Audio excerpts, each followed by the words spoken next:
Изјавата на премиерот Заев за истрагата која се води против двајца представници на власта ги подели аналитичарите, повикувајќи се на информацијата која обелодени Заев, а подоцна ја потврди и владата.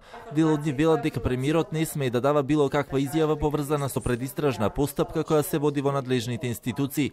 Аналитичарката Слаѓана Тасева објаснува дека надлежни за тоа се токму институциите на прогонот, а пред се и самото обвинителство кој одлучува кога и дали ќе даде информација. Не е добро така да се работи во ситуациите кога станува збор за водење на било какви постапки. Фактот дека некој веќе знае дека се води постапка во тоа јавно обвинителство, значи дека нешто во тој систем на доверливост не е добро поставено.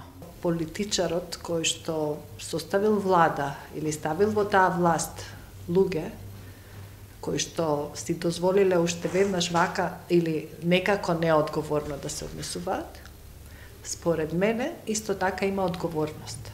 Дел од уставните експерти и аналитичари пак велат дека во информацијата која протече од премиерот нема спорни моменти кои би ја загрозили истрагата, бидејќи нема информација за тоа кои представници од власта се. Професорот по уставно право Осман Кадрију вели дека владата само на овој начин мора да ги подобри реформите во судството. Заев нагласи двајца, утре ќе каже и тројца и повеќе лица, а ги имаме, молам, и во рамките на секоја власт ги имаме, тој ве молам не направил никаква повреда на постапката. Ниту може, например, да се попречува истрагата за да се утврдат на тамошните правно релевантни околности, врз основа на кои треба да се стварат оние, повторувам, основите на сомневање и втората фаза кога сомневањето станува основано.